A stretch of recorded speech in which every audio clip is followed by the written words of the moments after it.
Hello, everybody. Welcome to today's Future of Computing Showcase run by Deep Tech Showcase. Today's agenda is that we'll just make some opening remarks. We'll have the panelists introduce themselves briefly, and then we'll jump right into the pitches. The first session will end at 2 Eastern, and then the second session will run from 2 to 3. So just to talk a little bit about us at Deep Tech Showcase, our vision is to bring deep tech to market by leveraging the power of the community. So what does this mean? What community? Well, we created an ecosystem for deep tech only. It consists of startups, tech scouts from corporations and government, as well as investors. The startups, of course, want to connect to government and corporations and to make some valuable partnerships and contracts. And obviously looking to connect to investors for capital. The Tech Scouts are looking for innovative startups to help solve challenges that they face, to make strategic investments in or partnerships or potential purchases and contracts. And investors are looking for deal flow. And we anchor this ecosystem together by monthly showcase events by industry theme. For example, this month's theme is on the future of computing, which is the name of the showcase. But we have other event themes. Last month, we had a space theme. The prior month before that was autonomous systems. We have advanced materials, energy, aerospace and defense. So we have a ton of industry themes for our monthly events. And at these events, the startups pitch to the panel and audience of the tech scouts from the government and corporations, as well as investors. In between the events, we send out company profiles to our stakeholders, because our stakeholders turn to us to scout specific tech. So let's say we have a stakeholder, an investor who is interested in AI technology. We would send a company profile to that investor. And if that investor is interested, we create a warm introduction and business often follows. So our upcoming showcases are in January, we have an aerospace and defense showcase. And in February, we have an IoT Edge Cloud and Cyber Showcase, and we hope to see you there. And now we'll just have a brief word from our partner company, Eagle Point Funding. We'll have David Fertig here, who's a business development manager, speak a bit about federal funding opportunities for startups. Yeah, excuse me. Sorry, continue. Okay, I'll take it away. Thank you so much for the introduction, Brian. I'm David Fertig, of course, from Eagle Point Funding. And yeah, I mean, that's how all this got started. Deep Tech Showcase and Eagle Point Funding are sister companies, so to speak. And just so you understand what all this is here to support, our primary focus is in the grant consulting sphere. We work with federal R&D grants for all sorts of different technologies. This might be a review for some of you here, but the main areas we work with are going to be in defense, energy, advanced materials, and cybersecurity. So that's, of course, what we're here to speak about tonight. I will not spend too long, but just so you understand how we work, our goal is to help companies find and apply to as many relevant opportunities as they possibly can over the course of 18 months, and just get as many hooks out there, spread as wide a net as possible, and get you federal funding. We want to take as much of the workload off of you as we can throughout that process. When it comes to the writing, when it comes to the storytelling, pitching it to the various different agencies, we want to take all that off of you, free up your time for your actual R&D, whatever else you have going on. So in addition to that, we have everything that's going on with the Deep Tech Showcase, including this event right here. So I'll leave it there, but if you want to speak more, find out more information, please feel free to scan the QR code, book a meeting with me. I'm also going to put my calendar link in the chat, and I'm looking forward to a great event tonight. So thanks so much. I'll hand it back to you, Brian. Sure. Thank you so much, David. And highly recommend anybody who's interested in learning more to book a call with David, including about how to, if you ever want to pitch in one of these events. So With this, we'll just talk a bit about the companies that we'll be presenting today. So in our first session, we have BlastWave, Compute AI, Create AI, and No Sapiens. And in our second session, we will have Coherent, Accelerium, and Colab. And with that, we'll just have the panelists briefly introduce themselves. So I'll just start by going across who's on my top of my screen. First, we have Han Ko. Sure. My name is Han Ko. It's such an honor and pleasure to be here again. I appreciate it. This is Deep Tech Showcase. This is a great program. I personally have a lot of good interaction results from this. Appreciate it. Yeah. So again, USACO Group. My background is my company. We are a VC venture capital company. We invest in multiple companies. Actually, globally. What's unique about us is that we have office in we are headquartered in USA. Of course, we have office in St. Louis, Los Angeles, and Texas, New York, but also have an office in Seoul, South Korea. 2 offices there. So we can we have any companies that actually have interested in expanding to overseas. We usually help them and we invest in those too. And then any overseas companies from Asian to European, including Israeli, we also work with them closely, and we help them invest in those companies as well. Okay, so I personally have an IT technical background, and also now I'm a VC investor. So thanks so much. Pleasure to be here. Awesome. Pleasure to have you with us on, as always. And up next, we have Steve Sokolov. Hi, nice to see everybody. Hi, Istvan, an old colleague. I manage a fund based in New Jersey called Tech Council Ventures. We have a regional mandate, so we're investing in the Mid-Atlantic region. So Connecticut to DC, New York out to Pittsburgh. And we're an early stage seed Series A generalist investor, but a lot of interest in deep tech and clean tech. Awesome. Really happy to have you with us. Up next, I see Felix.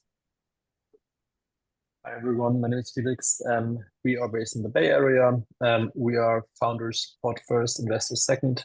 Usually that's in our pitch, meaning we usually help our founders from the idea stage to a seed round. And so over the course of 2 years, focus on a very small amount of companies and then help them to scale and then deploy capital into them across their pre-seed and seed rounds. So whoever invests in B2B SaaS in this group in pre-seed, seed, Series A, please reach out to me. We can maybe form a partnership. And we are focused on proprietary technology in the AI and cybersecurity sector. So federated machine learning, vision recognition, Kubernetes security for enterprises, these kind of things. Awesome. Thank you so much for joining us. Up next, we have Dan Saha. Yeah, so I'm from BDAV Ventures, and we are a B2B SaaS focused VC firm. And of course, AI is a part of our bread and butter. Before this, I was with Alumni Ventures, where I invested in around 250 companies, mostly in the deep tech space. So hopefully we hear some amazing pitches and we can do some business together. Awesome. Thank you so much for joining us. Up next, I see Casey. Perfect. Hey, everybody. Thanks again, Brian, for having me invited here. I've been on Deep Tech Showcase a few times in the past couple of years. Always enjoyed as well. Same thing with Han. I'm from LOI Venture. We're a pre-seed and seed stage venture fund in Vancouver, Canada. My general partner is Ryan Holmes, the founder of Hootsuite. We are a generalist investor as well, but we do invest in, are interested in currently in technologies that range from AI to cybersecurity to telcos. So very interested to see the pitches today and to get more involved. All right, thank you so much for joining us. Always a pleasure to have you. Up next, we have Yvonne.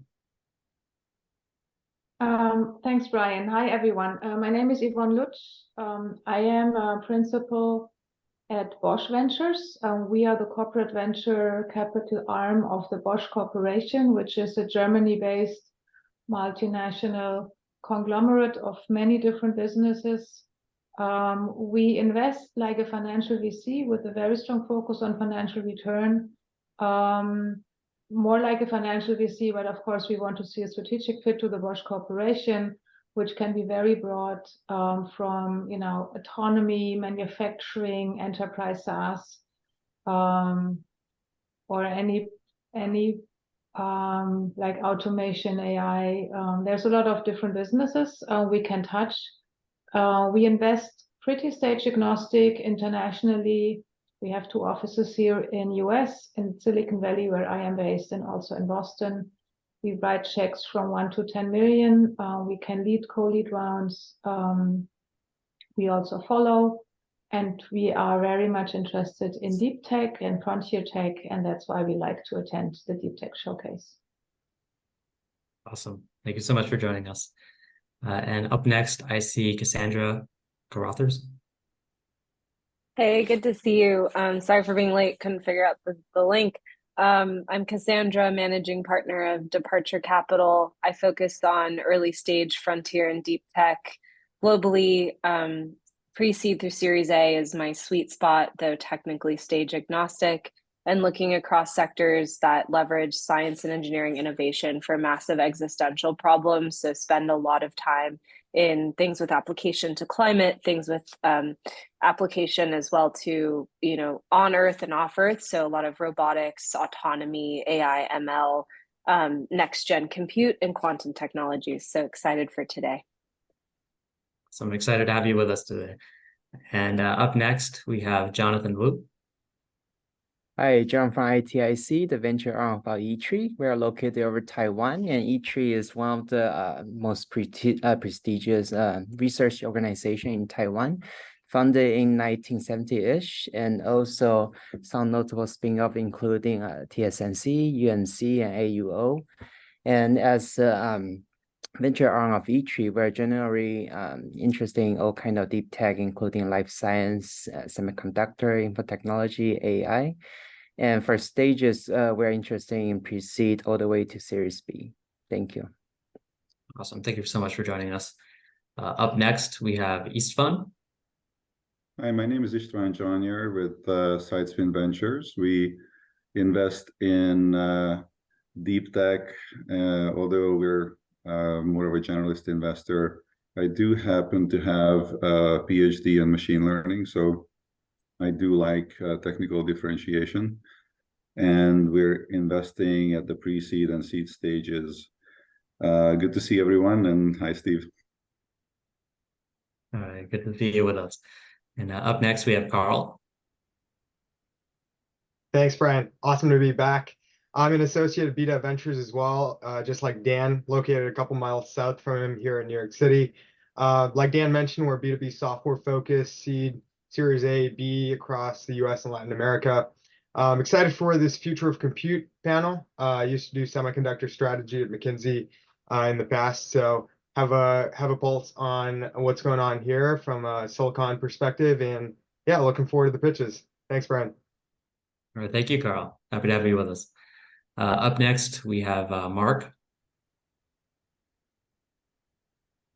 Hi, everybody. I'm Mark Rosinski with General Dynamics Mission Systems, fighting off a cold today. So Mission Systems is one of the 10 operating companies of General Dynamics Corporation. We don't make the tanks or the battleships or the submarines, but we make a lot of the technology that goes into them that enables mission operations. Our product line spans deep ocean to deep space. So we have a very wide view of what we need, and the technology where we're going is focused on everything from AI, ML to quantum sensing to cybersecurity and all. We're looking more for things that are closer to being ready for prime time. As you can imagine, our customers have a very high demand for reliability and capability, so we need to meet those capabilities. But we're interested in seeing this technology. Compute's a big focus for us. All right, we're really happy to have you with us. Thanks for joining. Also, I see, where is he here? Benjamin Zaytoun. Hey, everybody. Thanks for the invitation, Brian. So we're a venture fund that invests in the early stages of technology companies. So like a lot of the folks here, we do have an expertise in deep tech, aerospace, and defense businesses, but that's pretty much it. Okay, awesome. Thank you so much for joining us. So I believe that is all for our panelists. If I skipped over you accidentally, I'm sorry. Just raise your hand or let me know, and then we could have you introduce yourself after the first pitch. But for now, we'll just get into the presentations, and our first presentation is Blastwave. And for that, we have Tom Seago. So Tom, whenever you're ready, just share your screen. Okay. Well, I'm going to tell you a story about our journey working with the military over the last 12 months.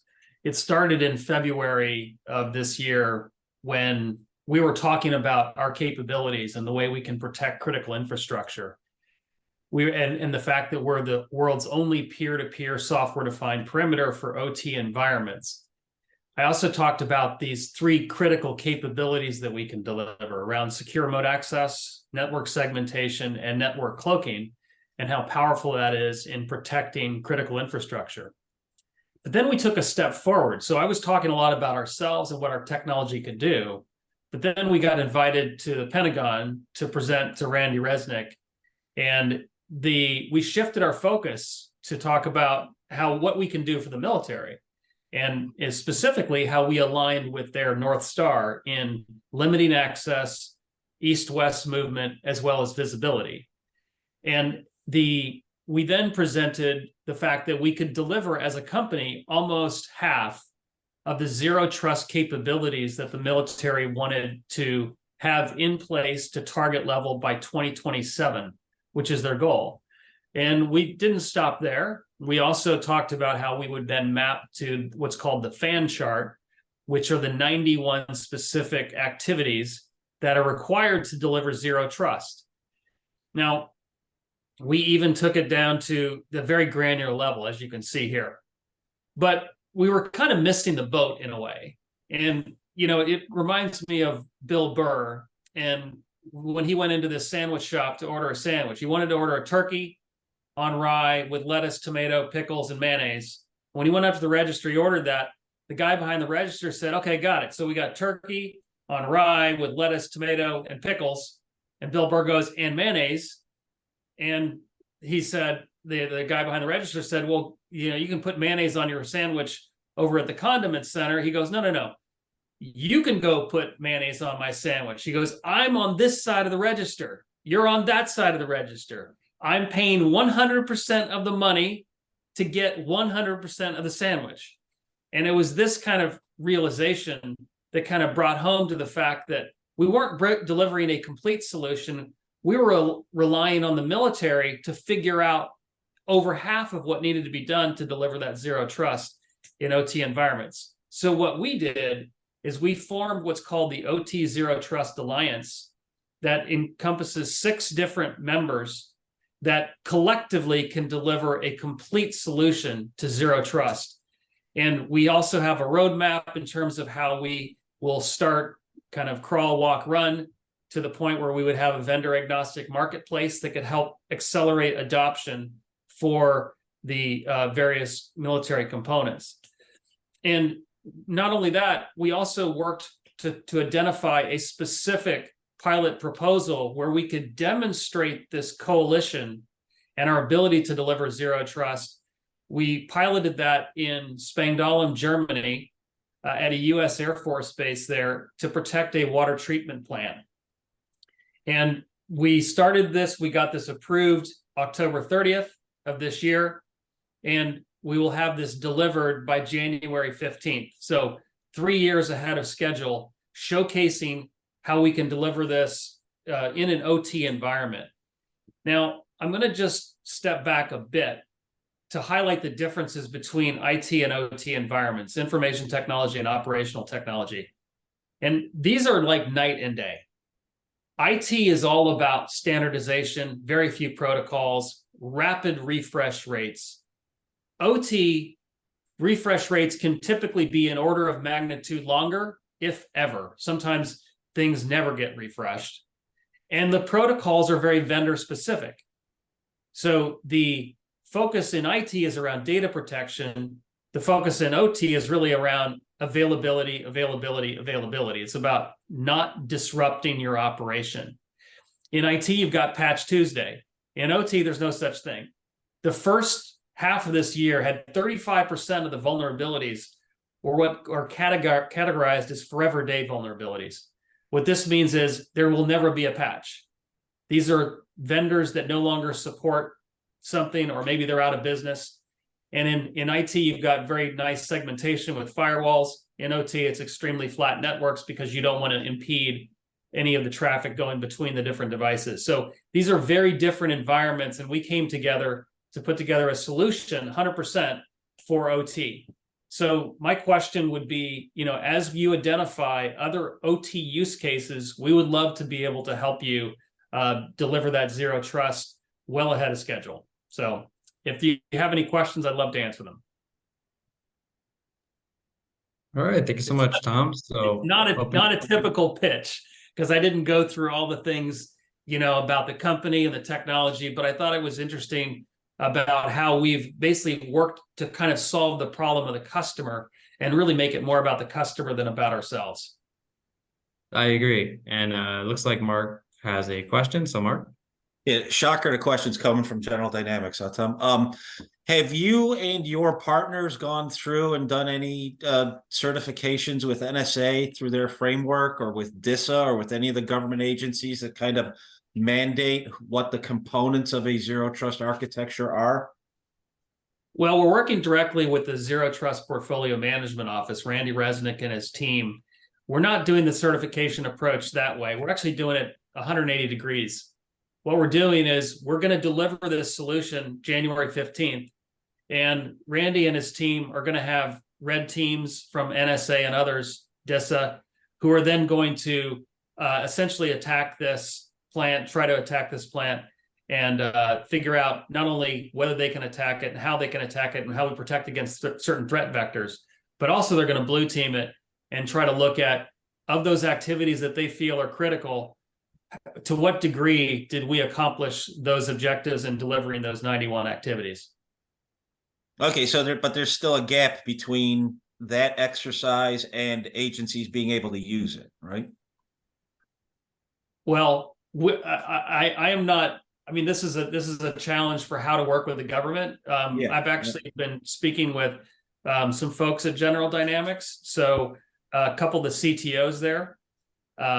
And, you know, we're looking at potential partners who can help us kind of serve as Sherpas to figure out how to navigate some of the difficulties in dealing with the government and purchasing.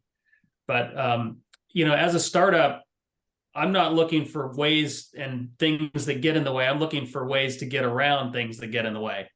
And I think, you know, the whole, let's prove it first and figure out how to do the certification and procurement later was the approach that we took. Okay, thank you. All right, great. And we have another question from Casey. Yeah, thanks for the presentation. Curious about the dynamics of this alliance that you have with these other 5 strategic partners. Are you looking to tackle things completely separately, or are there opportunities for integratable opportunities across one or multiple organizations within some of the plans that you have? So we're absolutely looking to integrate our capabilities, because again, that's how we deliver really true zero trust. And not only are we looking at doing it for this pilot, we're also having BCG Federal orchestrate a much larger project that will be then integrated with all the DISA enterprise business systems. And we're also actually looking at taking this commercially to help compete at against Cisco, Palo Alto Networks, and some of the integrateds on the commercial side, as a unified product that can deliver what people really need, as opposed to just having to figure it out themselves. Excellent. I appreciate that. Thank you. All right. So I believe that's all the time we have for I actually have one more question from Mark. Sure. Tom, is your a cloud-based system, software as a service, or an enterprise-based system? So it's a software as a service system. We can deliver it in the cloud or on-prem. It can stitch together IT and OT networks. It's, you know, we raised $8 million on a PowerPoint deck, And we've been growing triple digit every 6 months for the last 4 half years. And we achieved cash flow break even in September for the first time. Okay, thank you. Okay, awesome. Thank you so much, Tom. I see you put your information in the chat.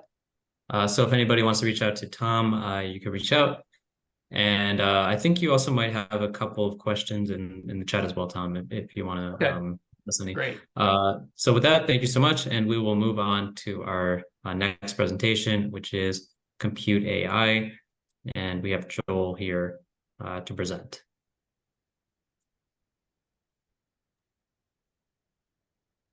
Hello, everyone. Thank you for having me. Brian, thank you. Give me 1 second to pop up my screen.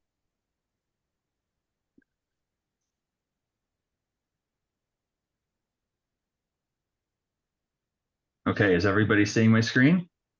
Yes. All right, so thank you for having me. So this showcases about the future of compute. So I'm going to tell you about the future of compute, at least our perspective on it. So Compute AI is serverless compute for lakehouse analytics, and we're solving a fundamental efficiency problem within the compute infrastructure of today. Our mission is to unlock the full power of billions of underutilized processors for AI-driven applications and really complex compute, which is where the market is headed. Today's compute is severely underutilized and over-provisioned and very expensive. And I'll get into that in a second here. So as I said, it's inefficient for complex workloads and highly concurrent workloads, which are found in large-scale analytics applications. The CPU utilization is less than 30% on average, and that might be a generous number. And infrastructure and systems are consuming about 10 to 100 times more memory than is necessary. And these are a product of architectural inefficiencies that are baked into in-memory systems. As we see complexity and concurrency increase, compute costs are rising exponentially. There's a little chart for reference down below. This is a data warehouse company, a cloud data warehouse company. And as you move up to large, extra large, 2x large, 3x large, that's an indicator of increasing need for complexity and concurrency in their compute infrastructure. And as you see, you can kind of hold performance okay as you scale up your complexity, but your cost goes exponential. And that's something that is blowing up budgets. The largest vendor in the market is seeing increases of 60 to 70% per year. And customers are already kind of experiencing significant pain and looking for other solutions, actively looking for other solutions in the market. I'll get into that in a minute. And existing technology is not capable of supporting the future of compute. So this is not, I'm not picking on one vendor out there in the cloud data warehouse market or in the data lake market.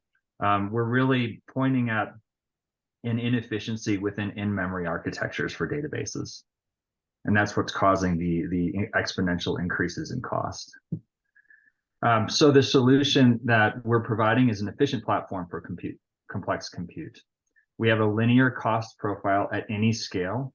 We have unlimited concurrency, and we solve open source friction today. So we have a completely open format on Parquet and Iceberg files.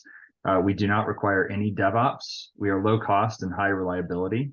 And those are some of the pain points of customers that are hoping and looking to get into more of an open source data lake environment, but need the reliability of sort of an enterprise grade solution.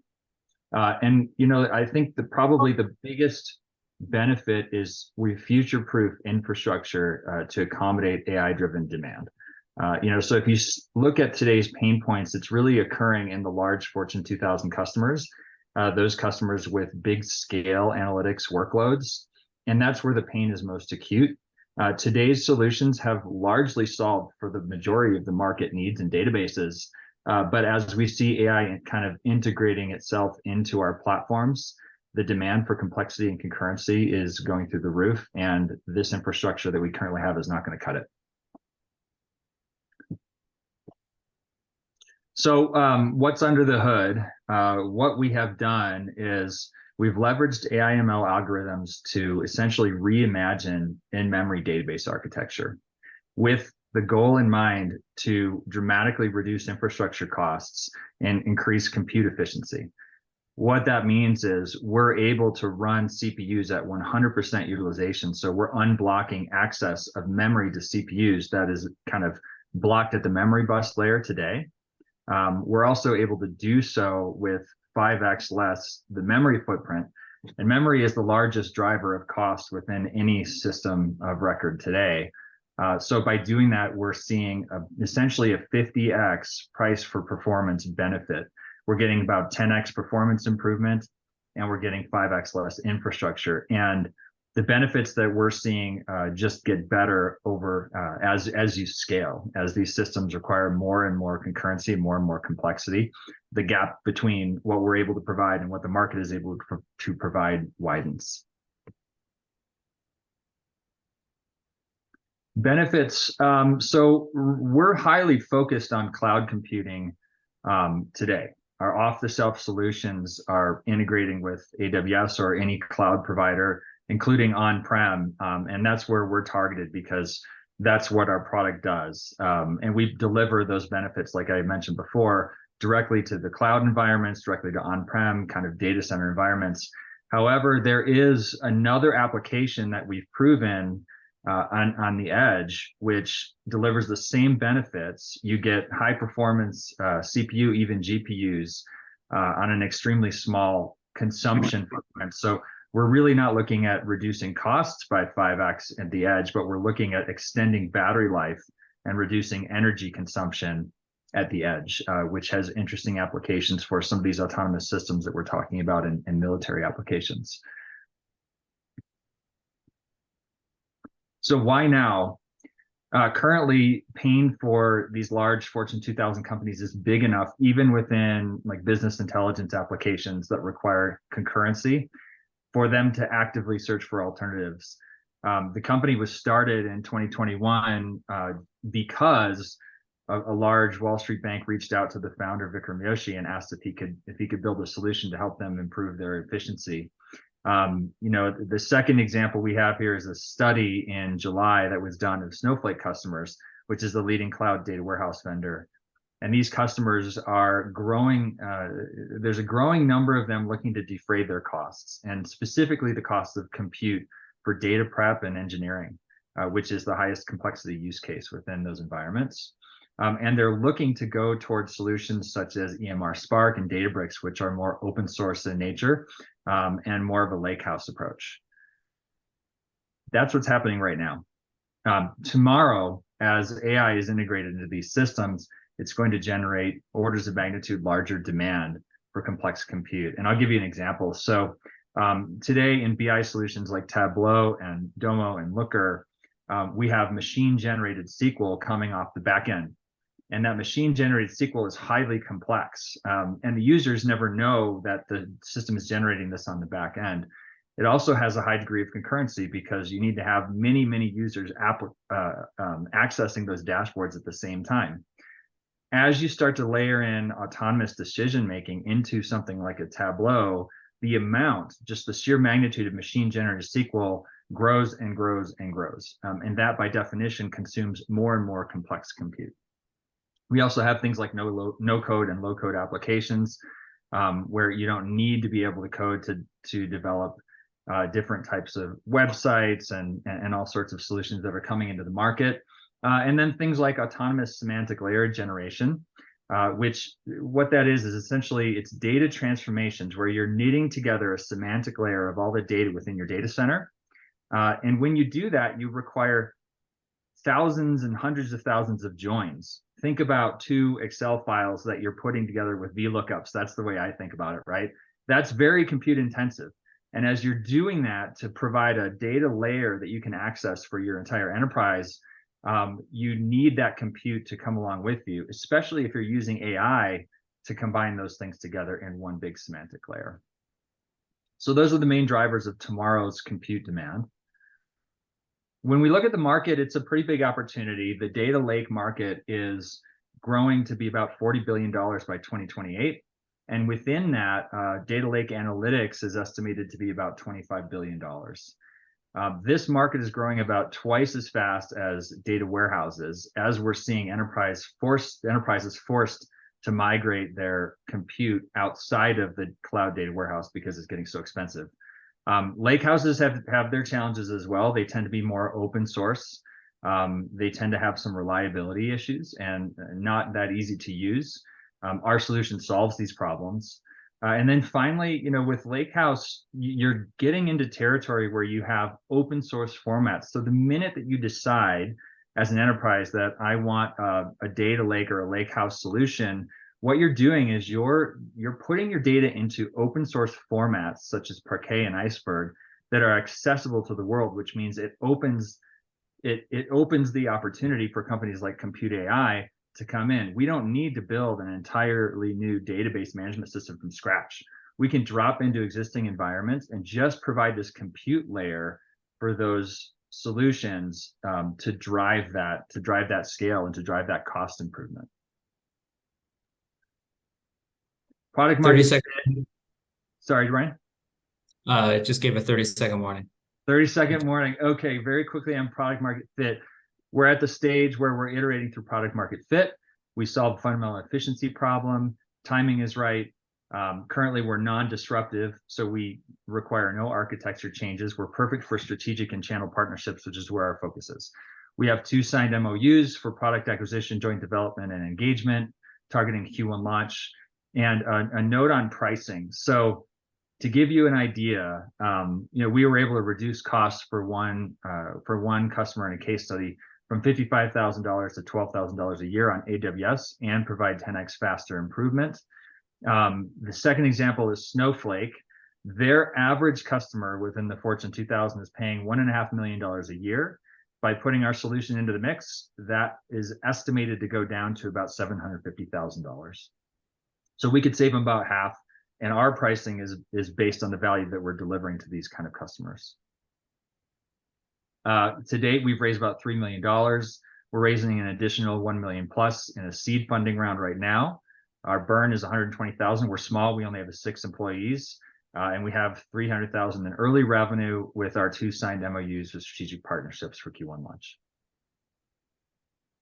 And that's it. All right, thank you so much. So we have a first question from Hanko. Sorry, I had to unmute quick. A great presentation and also a great solution. Actually, I loved your product. I'd like to chat with you offline later, but in the meantime, just a couple of quick questions here. So you have an intellectual property for this, correct? Yes, we have 2 patents filed and 2 patents pending. Okay, got it. And then a second question is that again, I'm asking this question because we've been paying close attention in this field, data lakehouse and all that.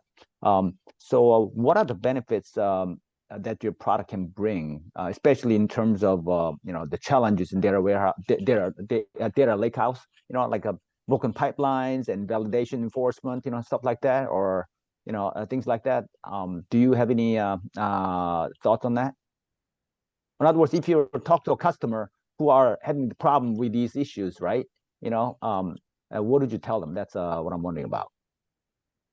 So talking to customers, really, we've made this as easy to use as Snowflake with a single endpoint.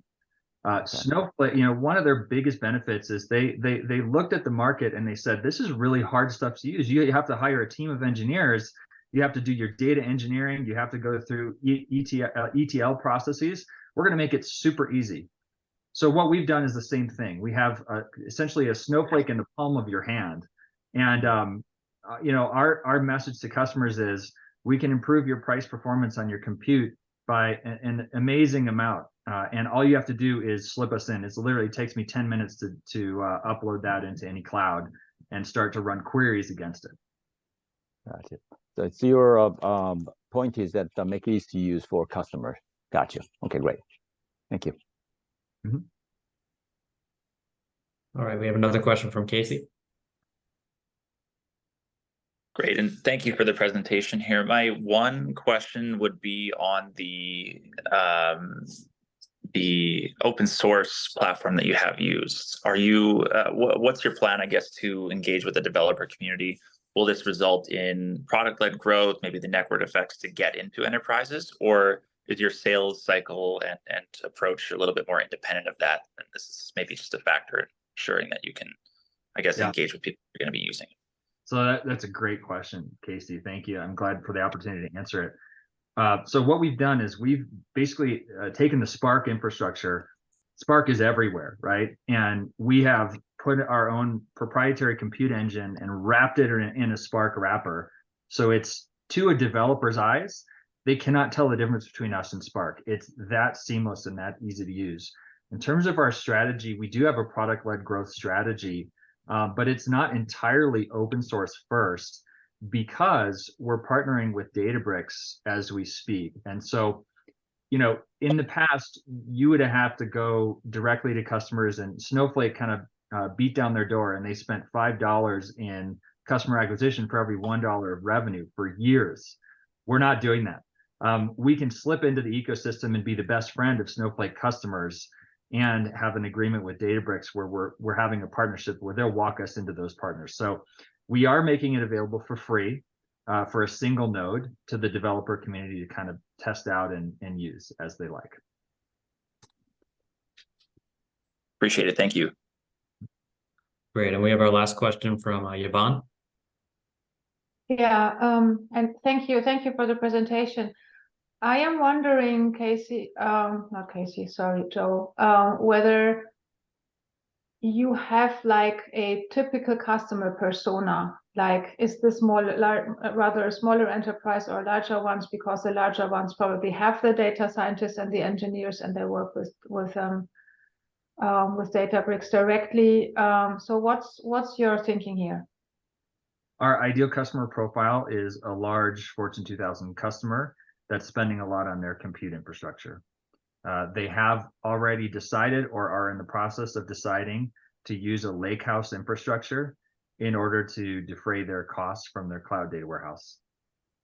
And the specific person within that organization is the chief data officer or the VP of IT, whoever is running that decision point to purchase Snowflake, to purchase Databricks, to kind of go into that architecture and say, this is our strategy for the next year or two. Okay, thank you.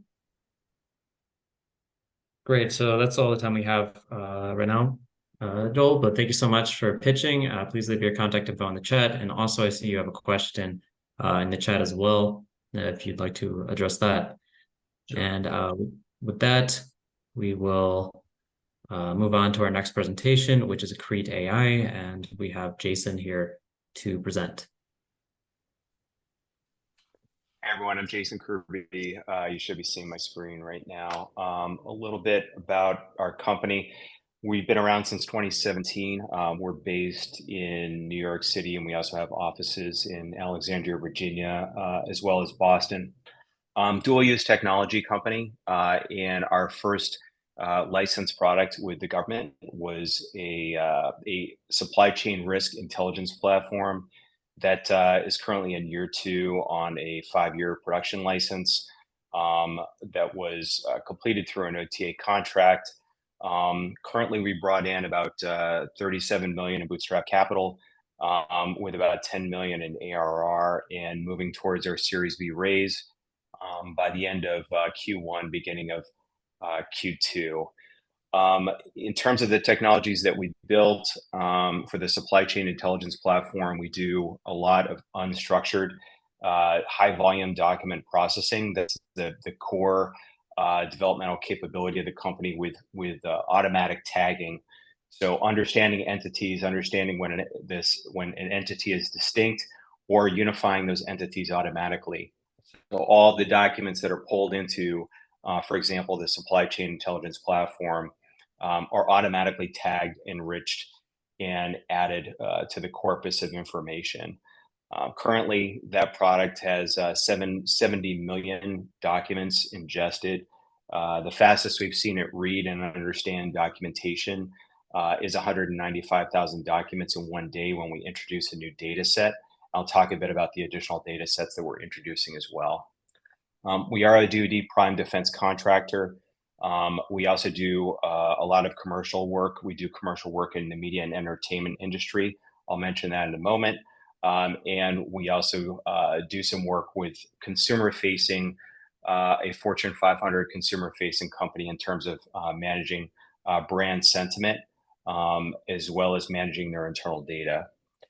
So for that first capability, moving to the next slide, the supply chain intelligence platform, as I mentioned, is currently in use with the DoD now. I am expecting to close an additional customer in this quarter, and then an additional customer in Q1. We're a data partner with both Moody's and S&P Global, and we're adding additional data sets into the platform to transition from not only a supply chain intelligence platform to also a logistics platform as well. So bills of lading, and then integrating bills of material as well into the platform. And that's in a partnership with the Air Force for that capability. In terms of the value that we're providing to the customers, you can see on the left, this is a customer testimony from our first intelligence agency using the platform to expose Chinese influence on the supply chain. We're seeing a trend within the industry and within government contracting where primes are responsible for assuring their supply chains themselves because of the mandate that was implemented in the NDAA in 2021, that the DoD would be responsible for supply chain assurance, which is a pretty tall order. On the right, in terms of high volume document processing, we did some work within reverse engineering, but really the bottom line is it goes back to the document processing capability. And we're seeing that as well in the consumer space with larger companies, like I mentioned, the consumer-facing Fortune 500 firm. Our 4 product focus areas, we talked about the upper left-hand corner with supply chain influence. We're making that expansion into logistics resilience with our data partners. And for social media intelligence, we're currently performing on a contract with USSOCOM. We're also performing on a contract for a similar technology with the US Army and previously with the Air Force. That was initially a platform that is still used by one of the top 3 record labels in the world to identify up-and-coming music artists. So these are unsigned artists that are trying to get discovered. And so they post their music, and then the system reads and understands the sentiment, the reactions, the emotional value of the reactions, and makes a prediction about their commercial viability.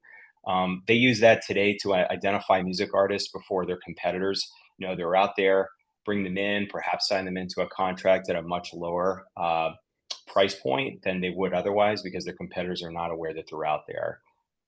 The application here for defense use cases, it's targeting is essentially what it is.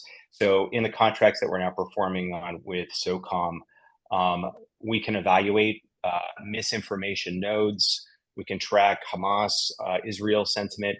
We can track Russian misinformation efforts as well, focused on the Ukraine war. And it's the same technologies just being configured for a different purpose. And the accuracy rates we're seeing there are pretty outstanding. The key differentiator between us and our competitors in this regard is it's the predictive capability. We did it for the record label, and that's kind of the key difference is we're not just vacuuming up a bunch of social media data. We're making predictions about the future to give decision makers more time to make more informed decisions as a result. So kind of in summary for what we're doing at the company currently, if anyone has an interest in seeing a demonstration of either the supply chain capability, which just had a significant increase in data sets added to it over the course of this past month, or is interested in the social media intelligence capability for either commercial purposes or defense purposes, just reach out. My email is in the bottom right-hand corner that you see there. And I believe that's it for me, and I'll take any questions that you have. All right, thanks, Jason. Opening the floor to questions. So if anybody has a question, just raise your hand. And, we'll get started.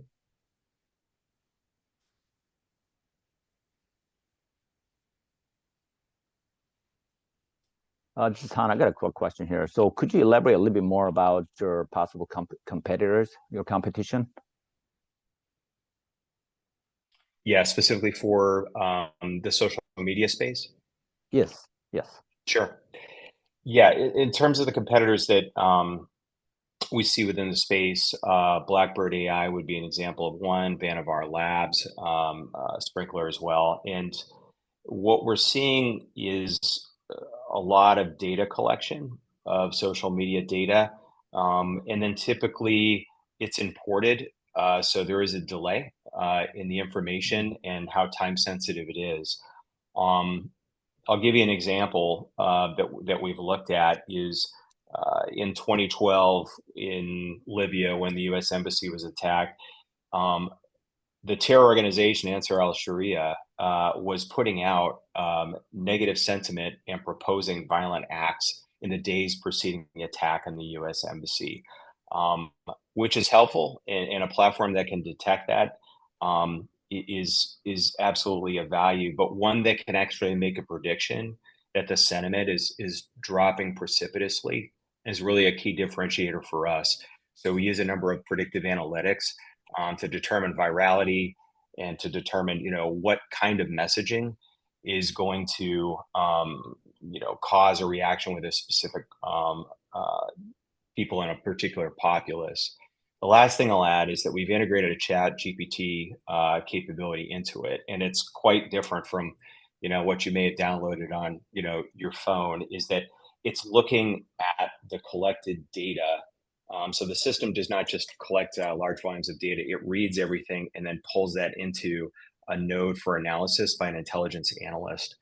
And if I want to ask it, like, what is a good counter narrative to what is being promulgated by, say, a Russian misinformation cell, it will give you very coherent, intelligent counter narratives that you could post in social media in less than a minute. So we're really impressed with the results that it's been able to develop so far. Great, thank you. That's great. I'd like to have a chat with you maybe offline later. Thank you. You bet. Great. Up next, we have Cassandra. Yes, thank you. Great presentation, Jason. I was just curious if you could go into a little bit more detail under what's under the hood, especially with regards to the predictive capabilities. And you can make, I don't know if since you just covered social, maybe more on the supply chain or defense side, if it's interesting. Yeah, for the predictive capabilities, again, what we've often seen is attempts at doing predictions based on, let's say, the number of followers or the number of reactions that are being had. The issue is that the quality of those reactions can vary pretty significantly, and they may not be real whatsoever. And so the predictions that we make are based upon the quality of the sentiment and what the likely reactions are there. So it's much more than a count. It's actually a prediction based upon the network that the individual has themselves.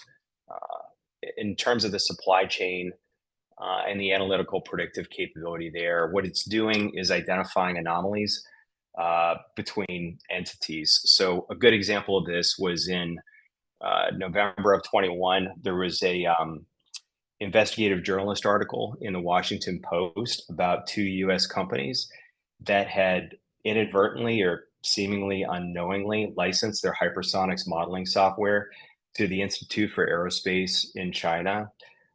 We were sent that article by an intelligence agency, and they asked us to take a look at how this transfer between a California company and an Arizona company potentially occurred.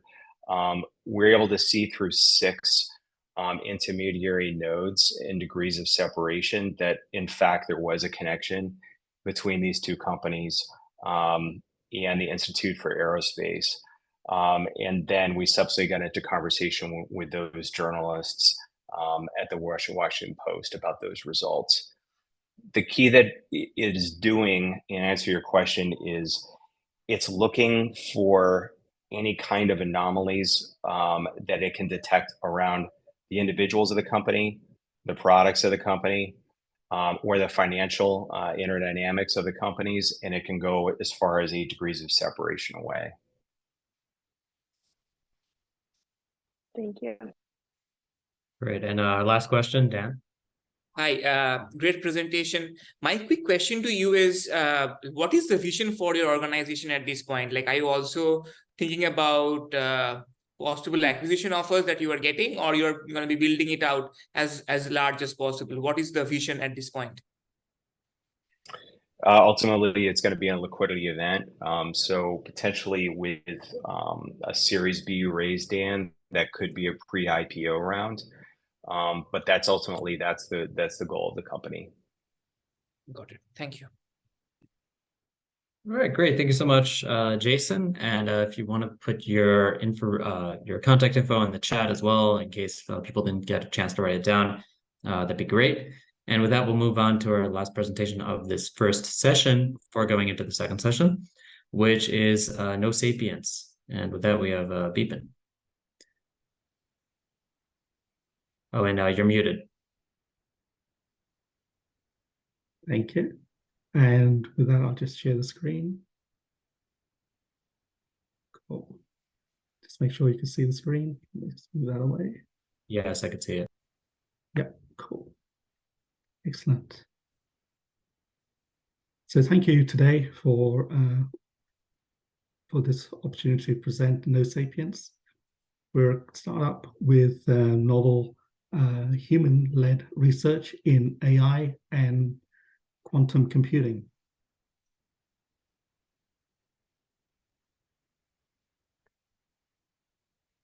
So what's the need? Today, quantum computing is across many companies, whether it's IBM, Microsoft, and many others.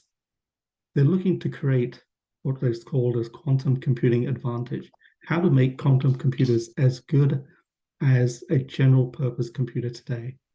Their challenge, and everyone's challenge, is noise management.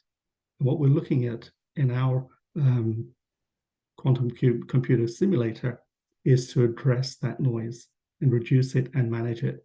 Imagine you're listening to music on your headphones, you put a switch on which says noise cancelling, and all of a sudden you could hear the music a lot more clearly. Imagine you switched off the noise cancelling, turned up the volume, it's just going to get very unbearable. Similarly, with quantum computers, you make them larger and larger and larger in terms of qubits, and the problem just escalates. So what we're looking for in quantum computing is a GPT transformer moment. That paper went out in 2017, led to OpenAI to create ChatGPT-1 in 2018, and the public versions of 3.5 and ChatGPT-4, which was released earlier today. The T is what created all of this. And we're looking for the equivalent in quantum computing, and that's where our focus is.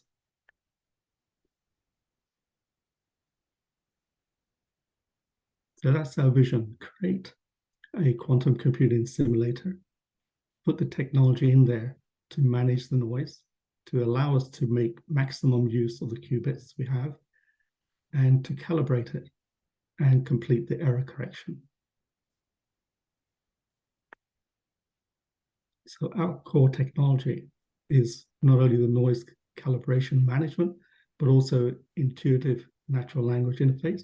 So we could put in the questions and have the responses to reflect back a quantum computing algorithm in the background to respond back to the needs, to make this a general purpose version of a quantum computing. And how are we going to do that? We've got synthetic data on quantum computing, which will allow us to build out our models.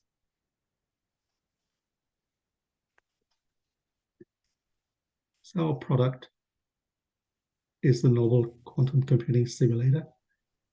We want to create this as a general purpose version with new algorithms. Today, if you look on all websites today, there's maybe 10 or 15 or 20 limited number of algorithms for quantum computing. We want to generate new ones so they could be more general purpose. what's our advantage? As I mentioned, that we've got a data set on quantum computing. And in terms of AI, it's over 1 million tokens. It's equivalent to 750 words, which may not sound a lot, but it's over 1,000 pages. This approach has been recently reaffirmed by IBM and Microsoft in their recent papers. We've got multiple patents in draft, ready to move forward.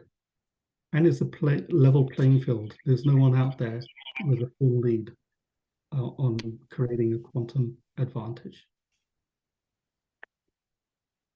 So market size in quantum technology by McKinsey this year has been said to exceed 9 billion.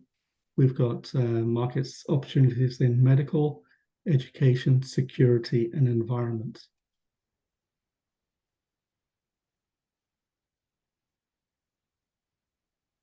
So our ask is that we want to move forward, build out our R&D effort, 250K, and build out a prototype with 1.5 million.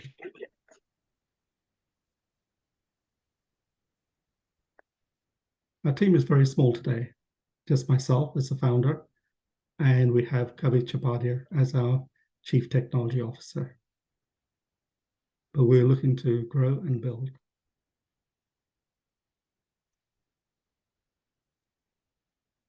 And with that, thank you. Happy to take questions. All right, thank you so much. So we have our first question from Cassandra. Thank you, Vipin. I really enjoyed your presentation and the way that you laid out all of the information. I suppose my question's around the competitive landscape in the sense that on the error correction side, there are, quite intriguing ones such as Q-Control from Australia. So I'd be, keen to, I don't mean to list a laundry list here, but they're certainly intriguing. And then on the other end, less on the firmware side, you're seeing newer players like Haiku come up, which is more of a pure software approach. And then on the other end of the spectrum, because you're mentioning kind of general purpose quantum computing, I'm curious what you think on that side versus fault tolerant. And in fault tolerant, you have quite a lot going on: Pascal, Qwera, Quobly, all of these ones. So I'm just wondering if there's something really very different that you're doing from anyone else, or what will kind of give you that moat as you build out, given the time difference that you have with these other players? Yeah, I think that there's a maturity today in quantum computing. I mean, IBM's been around for a long time in this space, which I put down. They've got 20 quantum computers across the world. They've got 450 plus users on Qiskit. They've got over 100 commercial users out there today. But if you look across the whole landscape, no matter what maturity level everyone is at, they haven't cracked it. They haven't created the T moment. And that's where I'm looking in. The data set which we've got today is our moat, if you want to call it that. And that data set has actually created 6 patents, which we can move forward with in the quantum space. It's also allowed us to build out a quantum computer compiler, quantum computing language. Yes, it will be built on Qiskit or any other pre-compiled system today, but we've got some building blocks which we could build out. And I just said there, best way to know the future is to write it. And this is what I'm very visionary. I put something together for XPRIZE back in, I think, 2016, which probably as a white paper, which I put to the XPRIZE as the team on AI, as basically, was the roadmap which everyone else followed. So I'm maybe over optimistic, but I think we've got a good chance. Thank you. Really appreciate it. Great, thanks. And we have another question from Dan. Hi, I love your voice. It's very calm and soothing. I'm just going to say that up front. And one thing that I heard a lot of times is building a product is amazing, but equally important is building a business out of it, right? And I didn't hear a lot of the GTM strategies that you are developing. If you can just share a few things along those lines, that would be amazing.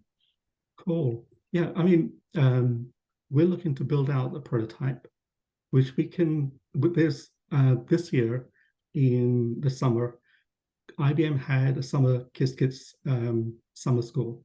6,000 students attended that, including myself and Kavi. So we already have 450,000, which is user base of Qiskit today, as potential customers. We have IBM themselves. So my goal is that we have something ready for next year, because every year they have a Qiskit school.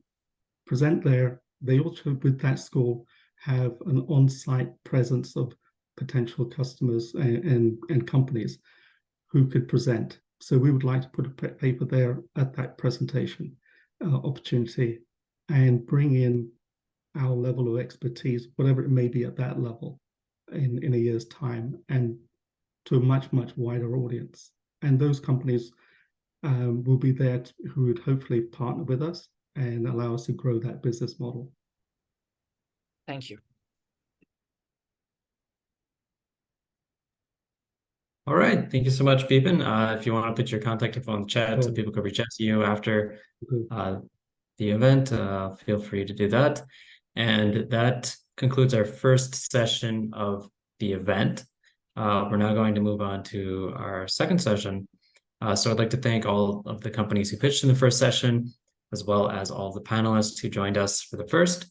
Many of the panelists who were on the first will stay with us for the second, and also we have a few new panelists who joined us for the second session, and also some of the companies in the second session weren't here in the beginning of the event when you originally introduced yourselves. So I'm just going to have you all introduce yourselves, the panelists, briefly again before we jump into the second group of pitches.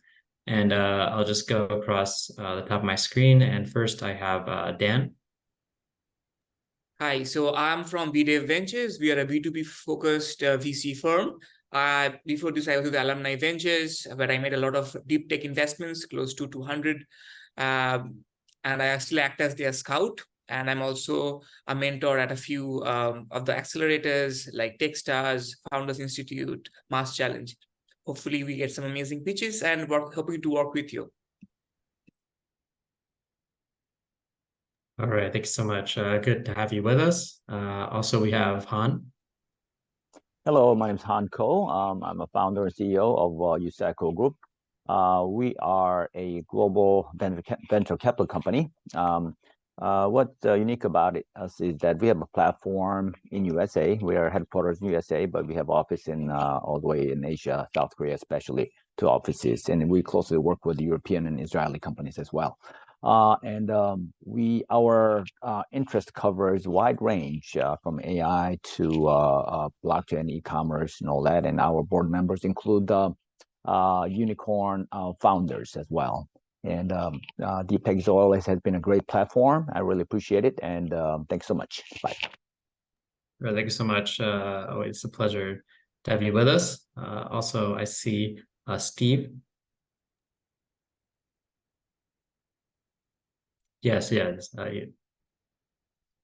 muted.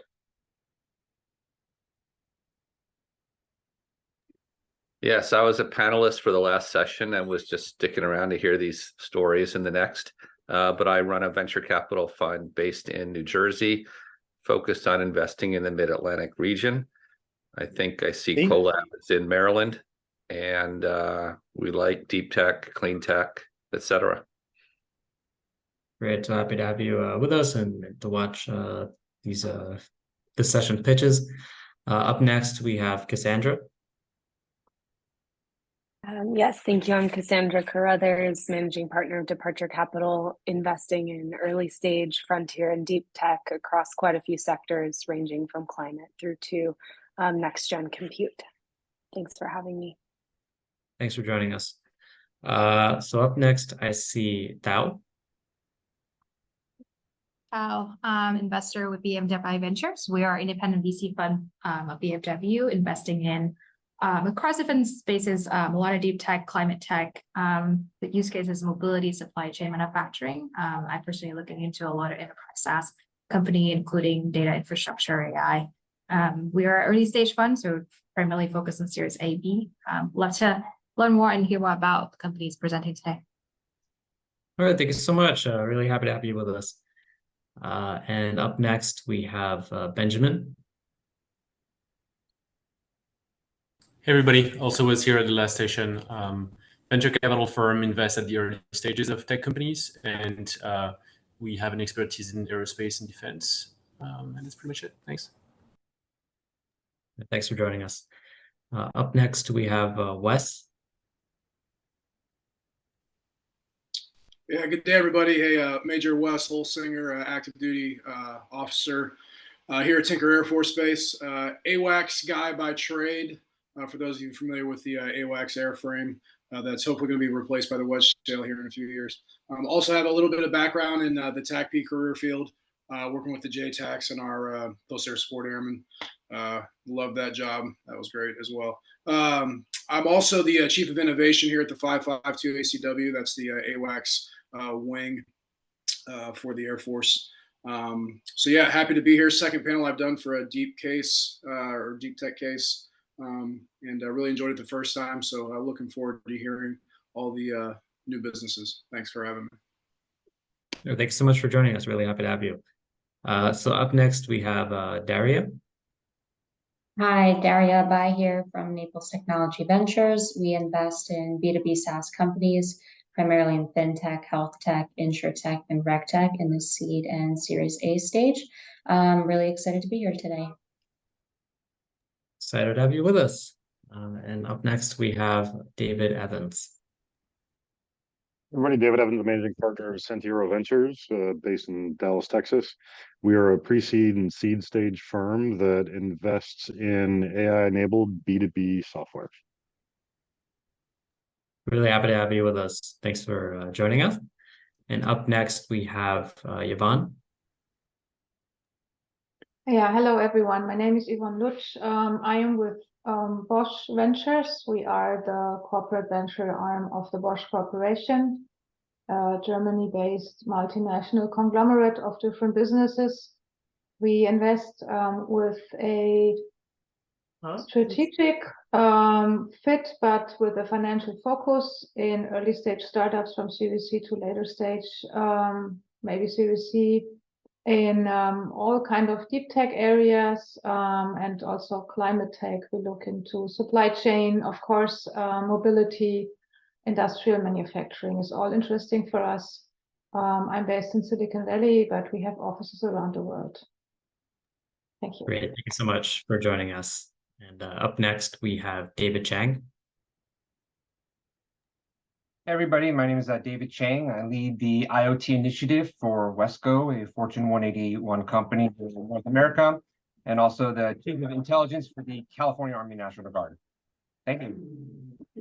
Thank you so much for joining us. Really happy to have you with us. And up next, we have Don Jacobson. Good morning, everyone. I'm from the city of Las Vegas, where I manage our innovation center and projects going on in our surrounding innovation district. I work with our economic and urban development department. I'm in the IT department, which works with Startup Nevada on investing in the local startup scene. And by local, I mean the entire state of Nevada. Great. Thank you so much for joining us. Really happy to have you. And last but not least, we have Mark from General Dynamics. Hey, Brian, thank you. Mark Rosinski, General Dynamics Mission Systems. Mission Systems is one of the 10 operating companies of General Dynamics Corporation. We do not make the platforms, the subs, the tanks, or anything. We make the technology that goes in those. Our product portfolio covers deep ocean to deep space. So we're looking for anything innovative and across the entire spectrum, focusing on AI, ML, quantum compute, quantum sensing, cybersecurity, et cetera. So thank you very much. Thank you so much for joining us. So with that, we'll jump into our second session presentations. And our first presentation for this session is Coherent. And we have Roberto here to present. Good afternoon, everybody, and glad to be here. This is, I think, our third or fourth visit to this forum, and glad to be back. Okay, I will be talking to you about our company, our startup Coherent. I hope you can see it. Can you see it? Yes. Okay. All right. Okay. Force problems. Next slide. Why is it not going?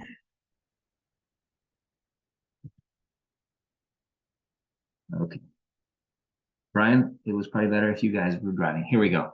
Okay, as a lot of you know, there's a lot of talk of quantum computing, but I think something that's sort of missed out by a lot of the talk is obviously there's a lot of talk about the exponential acceleration and all the advantages that quantum can do. But I think what's lost a little bit is the complexity classes, that quantum computing can actually do problems that normal computers just can't do. And what we've sort of concentrated on is edge quantum computing, which is something that, to our knowledge, no one else is working on. Everybody's solutions are large machines that are cloud-based. We are actually pursuing the concept of having quantum computing where you need it, when you need it. Okay, and that brings some very interesting results, because as you can see a lot of the studies, especially by McKinsey and others, about how big the quantum computing market is. But we believe that with the addition of an edge capability, there are enormous new verticals that are available. And so the market is actually a lot larger than what people estimate it to be, just because of all the applications that can come from having a quantum computer basically on your phone eventually. So right now we've sort of concentrated on 3 verticals that we're interested in. Obviously, a lot of our funding comes from the DoD, so there's a lot of technologies for CDO environments. So this is when communications are contested or degraded. Those are very high value, and those are some of the applications that we're working on for quantum computing and quantum sensing. We've worked with AFRL, we're working with SOCOM to develop those solutions. Obviously, there's latency critical applications. Those are more, have applications, for example, for defense, but also for autonomous systems, obviously, because if you're using a quantum processor to help drive your autonomous vehicle, the last thing you need is a delay to cause an inadvertent accident. And obviously, telecommunications and solutions for data security and data sovereignty that are very important. Okay, we believe that we are sort of the 3rd wave of quantum computing. You can consider the first wave what IBM has been doing and what Ionic has been doing, which are really the superconducting qubits and trapped ions and so forth. There's a second wave happening right now with photonics, quantum dot, nitrogen vacancy, and other technologies, but they're also tied to sort of the location and they have sort of this cloud model, business model. Because our technology is much smaller and it is room temperature and it can be edge capable, then obviously that enables a whole new host of applications that are completely untouchable by other technologies. And what we take advantage of the topologically protected states from topological materials, which is a new class of materials that were sort of discovered in the early 2000s. As you can see here, some of the enabling characteristics, obviously, you can see on the left-hand side is a picture of a crystal with, you can see the glow around the crystal are the persistent currents that actually encode the quantum state. Obviously, we can do this at room temperature. It's solid state. There's no cryogenics or photonics involved for reading and writing. It's all done electrically. So obviously that simplifies the process of manufacture. Obviously very stable because we have large energy separation states, so we can clearly define the quantum states, and they're topologically protected, like I said before, so they're very robust to any defects. And then obviously on the right-hand side, we have a quantum qubit that uses heterolithography for manufacturing and leverages a lot of the existing quality controls and the architecture of electronics that's available today. Our funding has, for the most part, come from DoD and NASA. We've up to date had about $6.5 million of funding, mostly from AFRL. And we're always looking for a 96 test wing, but we're always looking for other Air Force groups to work with. We've got good relationships with SOCOM. We're working with Space Force and Missile Defense Agency, so that we have robust relationships that are always trying to expand with the DoD. But also recently, we just closed on our seed financing round with Khosla and Draper for 4.7 million. So right now, what we're doing is we're building out the company and developing the technology more so than looking for funding. But always looking for relationships. Like I said, I'm one of the founders. I'm the CEO of the company. Alton Reich is my co-founder, and Dr. Carroll is the CTO of the company. And at the Wake Forest Nanotechnology Center is where this technology has been sort of nurtured, and we've been working on it for 10 years now. So it's been a long time coming. Our roadmap is right now based on accelerating our R&D, and then transitioning into our technology maturation phase, obviously increasing the number of qubits, exploring software applications, exploring hardware applications. I have a list there. And obviously then moving on to scaling and manufacturing, which is where a lot of the next phase will concentrate on. Right now, we are concentrating on hiring and obviously increasing and working to find more US government and DoD champions. Okay, and with that, I'm done. Questions?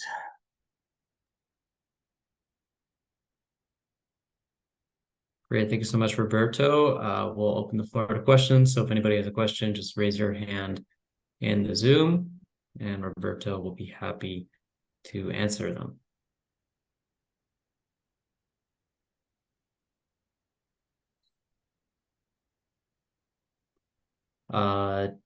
Let's see, Dave, you're in the audience. I'll allow you to talk.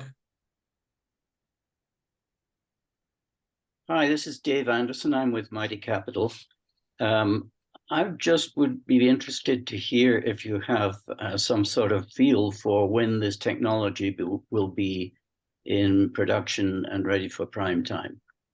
It seems like it's a long way out. Well, we have working gates and we're working on the processor architecture right now.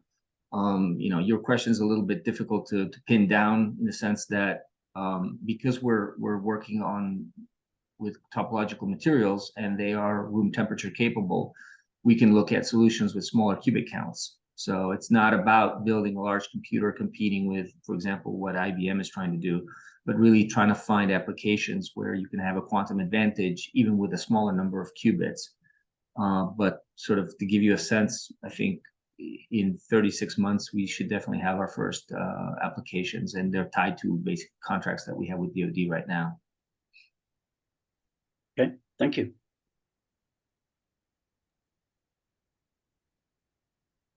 Great. We have time for another question if anybody has any.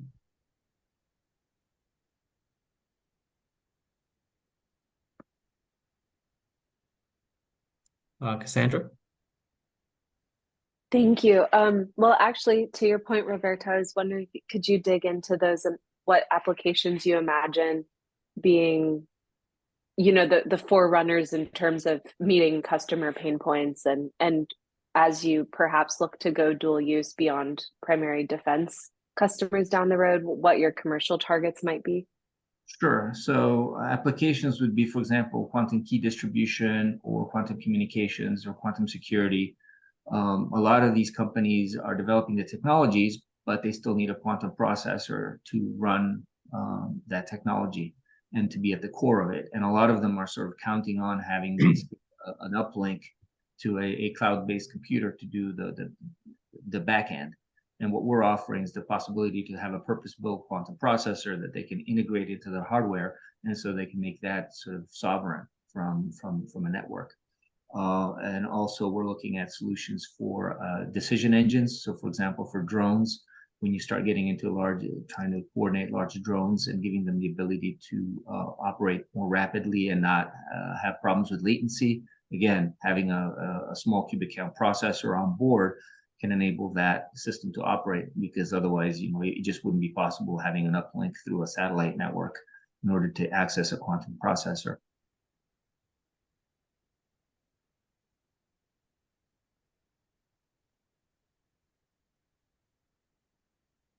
All right.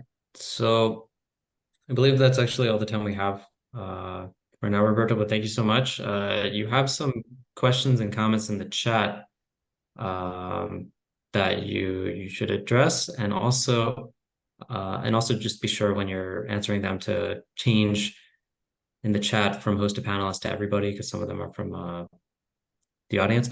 And also be sure to put your contact info in the chat in case anybody missed it, so they can reach out and follow up if they'd like to talk more and learn more about what Coherent has to offer. Will do. Thank you. Sure, thanks. And with that, we'll move on to our next presentation, which is Accelerium. All right. Can you hear me, guys? Yes. All right.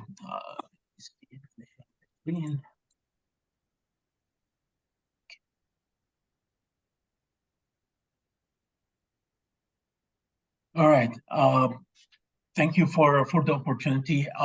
Accelerium, we actually have an innovative solution called reconfigurable compute for high performance compute acceleration.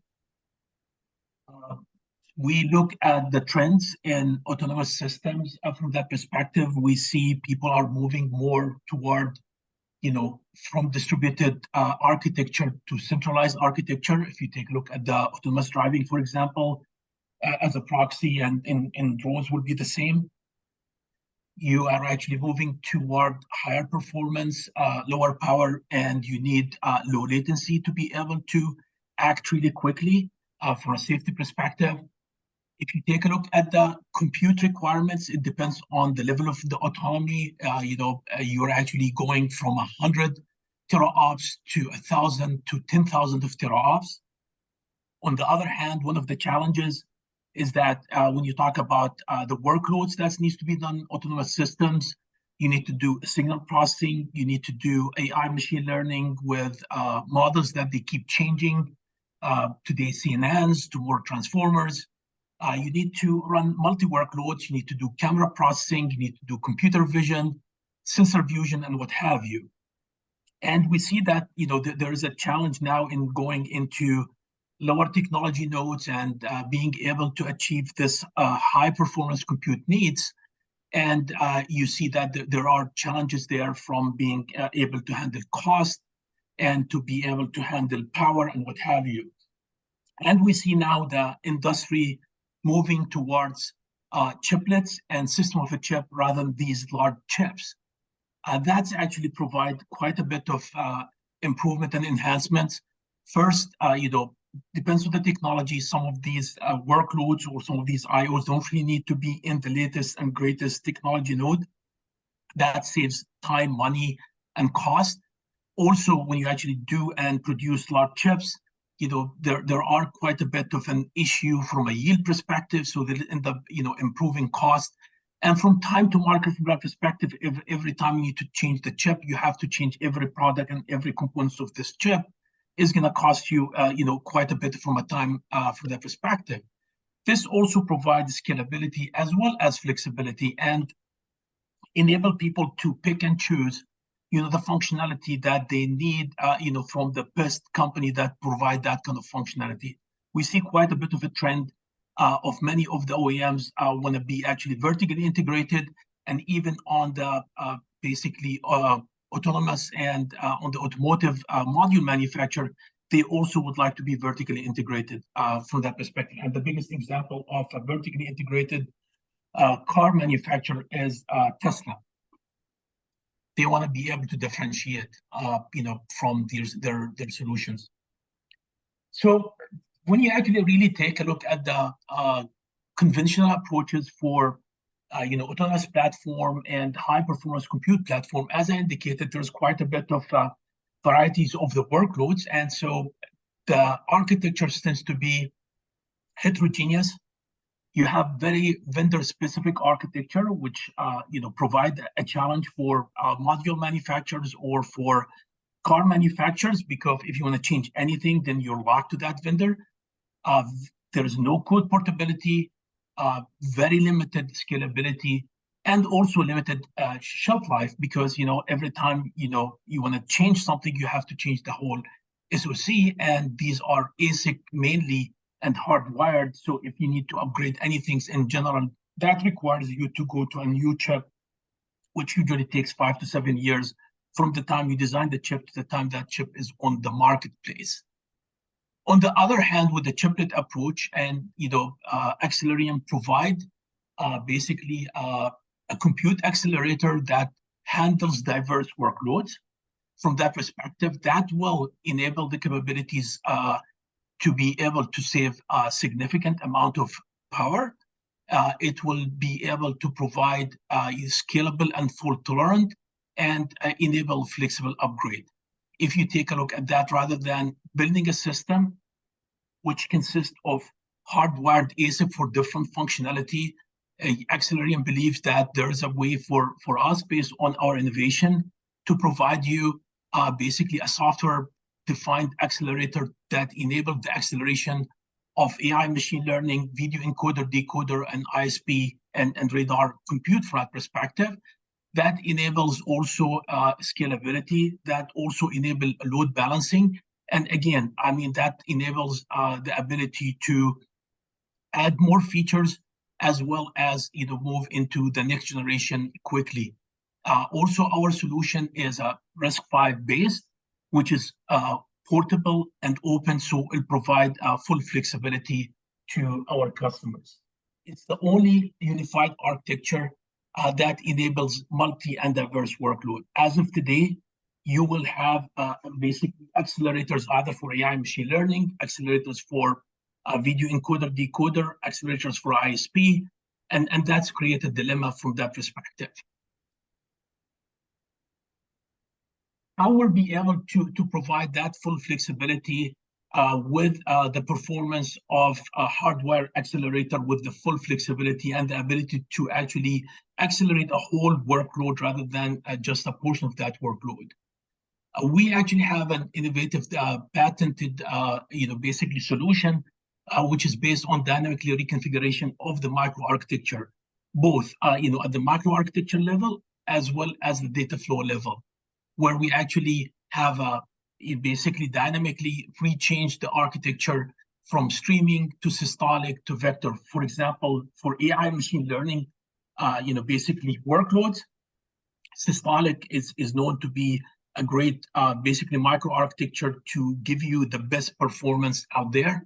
And when you're actually handling, basically video encoder, decoder, and the signal processing, you'll handle vector processing. And where you actually want to run something with a low latency, then streaming from that perspective, it will give you that. If you take a look at it, our solution is fully compliant with RISC-V standards. We actually have benchmarked our solution, and it provides more than 50 times the speed of the best vector processors out in the market today. Our solution gives you the full flexibility to run, multi workloads and to upgrade and do the configuration that you want, but it actually gives you 100x the compute density of FPGA. And also, even on AI machine learning workloads, our solution as an accelerator will provide you with 50x lower power than GPUs. So we actually provide the only software-defined architecture that enables high bandwidth sensor processing and AI machine learning to simplify basically the solutions for autonomous system and for automotive customers.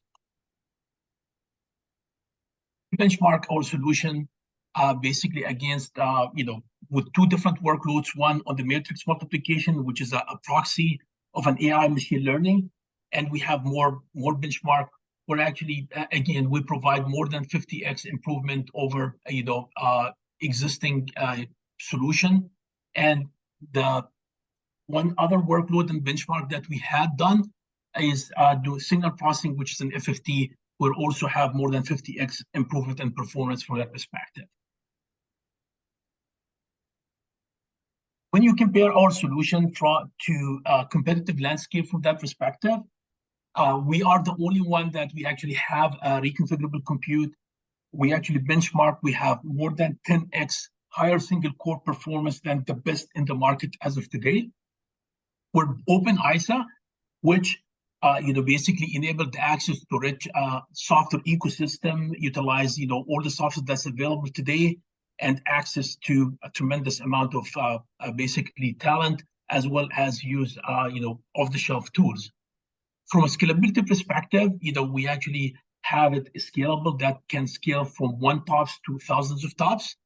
And again, many of the AI machine learning solution or accelerators are actually fine-tuned for a specific AI model, where in our solution, it's actually flexible and enables you to design for both CNN, DNN, and transformers. Also, that provides no need for an ISP and codec from a media processing perspective.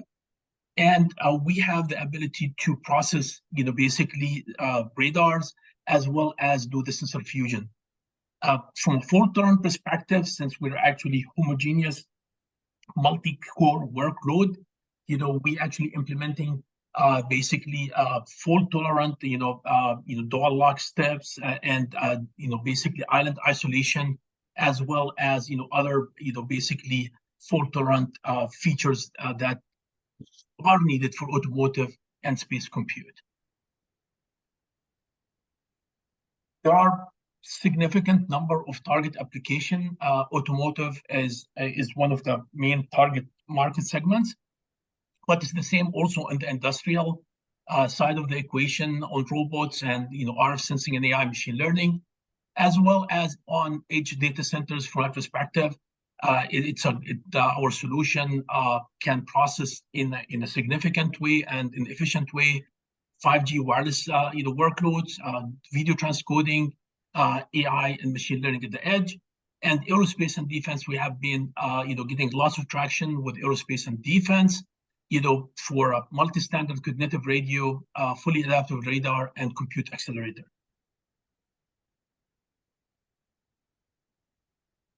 For a traction and roadmap, we actually have our virtual. We established the company in 2020.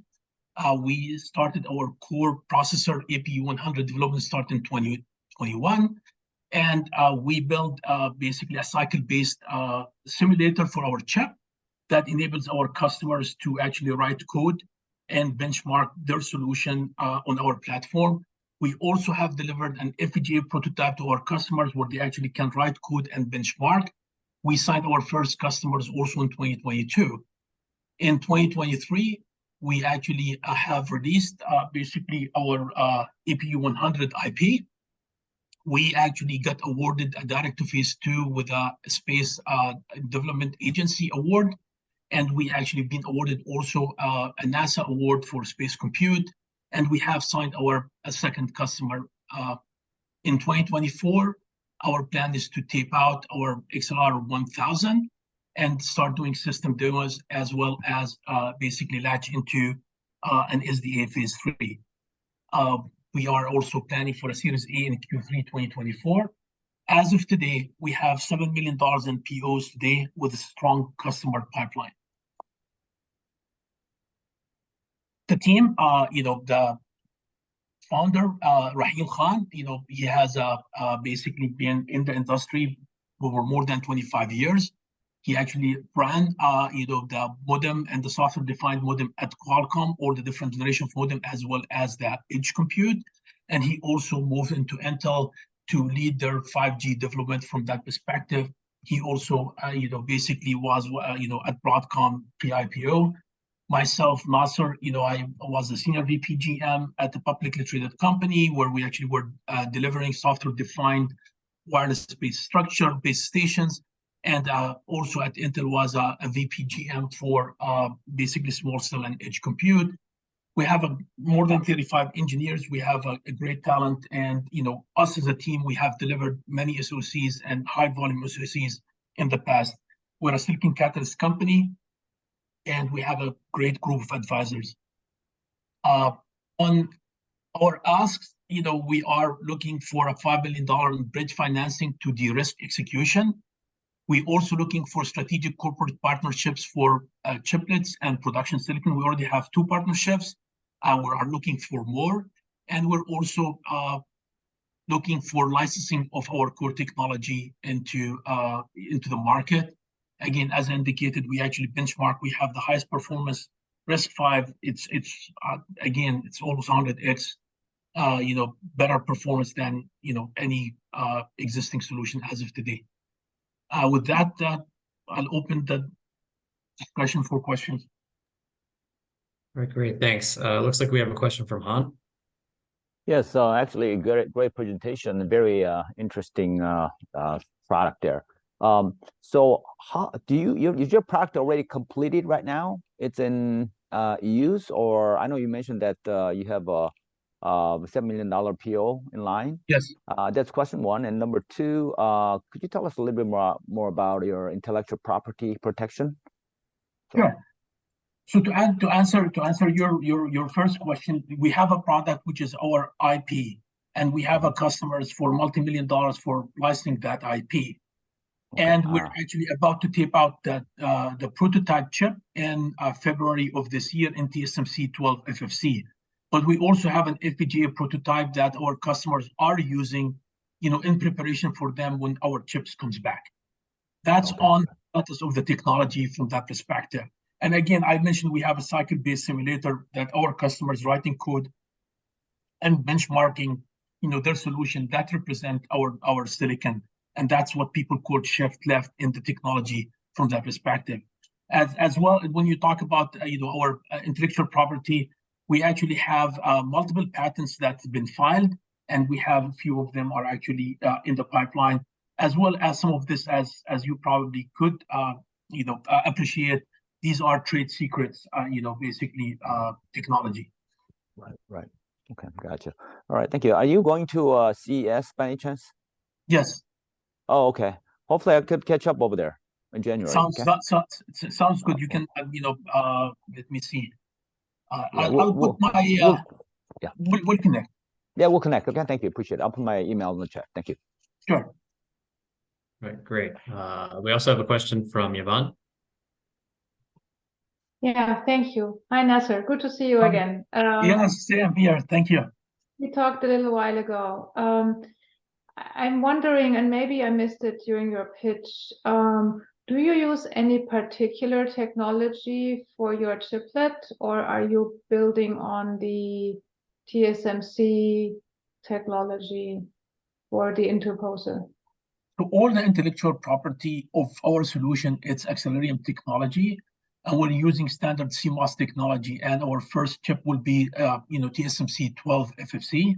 But we're talking to some other customers, especially on the defense. They want to move this technology into trusted fab, and we are in the process of doing that for our NASA customer as well as our DoD customers.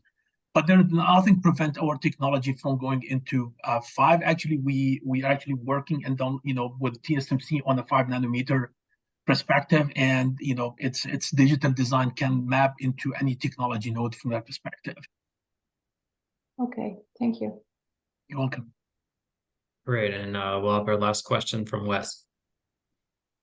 Yes, sir. Hey, great presentation, very in depth. And I may have missed it.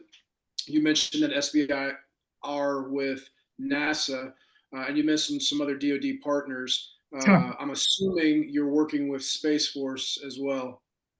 Yes, we are. Yes, actually, we're working very, very closely with the Air Force Research Lab, as well as the Aerospace Agency from that perspective. Actually, we have very close tie with the CTO of the Air Force Research Lab on the microelectronics side of the equation. We're actually going to be in the Bay Area, meeting, with almost 20 plus people from different DoD, Navy, Air Force, Aerospace, and Space Force on the December 7th. Actually, the whole first half of the day will be about our technology and how they will be mapping the different applications that they have on our technology. Because as you can probably imagine, the whole idea for them is that can actually provide them a platform and replace, the bulky, basically high power FPGAs, and enables them with certain things that they cannot actually do as of today based on the current existing technology from that perspective. Great. Yeah, and you did mention AFRL, my apologies. And yeah, great that you're also talking to those other agencies. Looking forward to see where it goes. Thanks for the presentation. Thank you, Wes. And if there's other people you think we should talk to, please let me know. Sounds like you're all over it, sir. Thank you, Wes. Great. So thank you so much, Nasser. That was a great presentation. And with that, and also be sure to leave your contact information in the chat. Yes. When you're done. And with that, we will move on to our next presentation, our final presentation, which is Quolab. We have Daniel Young here to present. Good afternoon. Thank you, Brian, for the introduction. Daniel Young, CEO of Quolab Technologies. We've been around for a little bit of, one quick second. We've been around since January of 2020, right before the pandemic is when we launched. And hopefully you all can see my screen as I get ready to go. Yeah, we can see it. Thank you. So my background is military and Air Force intelligence. So I started a couple decades ago with the U.S. Air Force during the Iraq War timeframe, and did a lot of battlefield media forensics. And that led after that into more computer network defense and computer network operations center related work. And as you guys know, in the C&D world, there's a whole bunch of computer network defense world. There's a whole lot of work being done on the cybersecurity side with threats and how to go after them, from ransomware to nation state actors having backdoor access and so forth. And that was the genesis, the ability to cohesively unify and bring together that space into a more fluid and cost-effective operational space for cyber operations teams and organization is what drove the development of the Quolab platform. And real quick right here, you should be able to see this there. So the Quolab platform, or Quolab XCIM, which is an emerging technology space. And by the way, there's two other main competitors of ours in this space. The first is Palo Alto with their Cortex XCIM. They came out with that about 2 years ago when it first hit the market. Again, we've been out since January, January 2020. And then last week, Microsoft announced their own version of XCIM. So there's a definite shift in the marketplace to having the ability of organizations to have what's called a layer 8 tool. It's a tool that sits on top of your other security control stack tools, like your firewall, your SIEM, your EDR, the alphabet soup of acronyms that a SOC team has to manage. And then all the different data feeds that they have to look at, billions of different artifacts coming in from different data sources, whether it's open source community, government feeds, or corporate paid for feeds. Being able to discern what is important from that, reduce that in a very rapid way to data intelligence of value, and then produce actual intelligence from that. And that is the core focus of what Quolab XCIM does. The way that we go about doing that is by integrating, automating, and transforming data. Integrating is a huge part of that, and this is all our core technology that we've built. What we're doing as far as the integration and then automating that integration is very industry standard. What we're doing that's a little bit different than the rest of the folks on the market is that when we transform that data, we're transforming it to a common baseline, and that common baseline is serviceable between different tools and applications. So if a customer has, to use a Palo Alto example, they're using Palo Alto firewalls and they have Microsoft Defender as far as their EDR protecting their laptops and other internal devices, the Quolab technology bridges the gap between those and allows those different systems to talk to each other, and allows those different systems and the cases and events that they're seeing across all the board to be unified under one ecosystem. And of course, that adds tremendous value that you can see there on the left-hand side of the screen. And it specifically reduces overhead and burnout of the threat intelligence analysts, and it also makes the organization's resources much more effective by being able to finely tune when you're doing threat hunting or incident response. The application space for this technology is definitely in both the defense side. So we are working actually on the National Fort Zero. We're a Dell Technology partner working on Fort Zero as part of their baseline. So that's one of our partners and customers. We're also working directly with DoD elements and entities. And then finally, of course, we have corporate customers in both the fintech, healthcare, and manufacturing spaces. At a very high level, what Quolab is doing, bringing all that data together, is what you can kind of see on the screen from your internal tools that you might use as an analyst, from Snowflake, Excel, SharePoint, all that stuff that's in the upper right-hand corner, all the way down to deeper in hunting tools like VMware sandboxing capabilities and all the security controls and everything else. Those are vastly different types of data with vastly different needs as far as what they alert on, how they track, how they tag data, and how they interact with each other, which they don't. And with Colab, you have a common framework that brings those different data points represented on the left into our ecosystem, and then produces that refined automated output on the side that helps an organization drive and become more secure. It's also really another point on this is it's a very huge point emerging now for insurance companies to be able to backtrack and say 6 months ago when this ransomware happened, what did you guys do to to remediate? What controls did you have and safeguards did you have in place? The Colab platform answers those questions right out of the box, as well as preparing an organization for certain validation policy posturing that they need to have down in the future by providing those recommendations and then baking them in when needed across the environment. Again, this is all proprietary code that we've written. The majority of is written in Python on the back end, and that's so it's customizable by our client base with a couple licensed safeguards in there, of course, so that our IP is not just freely used unlimited without paying for it. And one other thing that you see there, where you see cloud and SaaS and on-prem, is a hybrid cloud platform, meaning that it works both up in AWS on Microsoft Azure, as well as on laptops and tactical environments or more manpad capable environments for the military use case. The couple other huge differentiators that I'm going to hit on real quick here is our multi-tenant environment. So that allows you to have different tenants, different environments with their own connectors, their own database. And this is not just, for example, if I use our Palo Alto as a competitor, they have a giant database where everybody's data goes, and that's just tag defined whose data is what. Obviously, from a GDPR and other kind of risks, there's big issues there, and there's also risks from compromise if that database ever is compromised. In this case, every single Colab node working in a multi-tenant environment is its own separated enclave with its own encryption, its own data repos and connectors, which also makes it really great for our government clients who want to have different teams like CMMTs or CPTs be able to do their work within an organization across different, still being able to share data at a certain level, but being able to enclave off the work that they have to do for security purposes.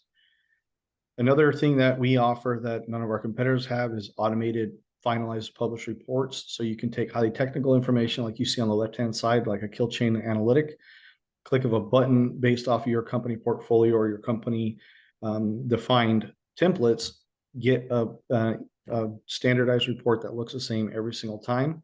And with the branding, right now it's branded Colab, but whatever branding and color schema and everything else that you want to have on it. And then the final stage, my apologies for my voice. The final stage here that we have is our automation on the user side, the analyst side, automating a lot of the manual work that they are doing on a day-to-day basis via recipes and workflows that they can click, configure, tweak, and change, test, and then integrate into their pipeline. And then not just them, but anybody else in the organization or whoever they choose to share it with can use those recipes throughout their day-to-day analytic process and tie it to connectors and then automate the inflow of data and the processing of data instead of having to go and build up another tool or anything else like that. Key to our success is our value-added partnerships. I mentioned Dell Technologies earlier. We're also a big Google and Mandiant partner, and Keysight is also another very big partner of ours in the government space and go-to-market.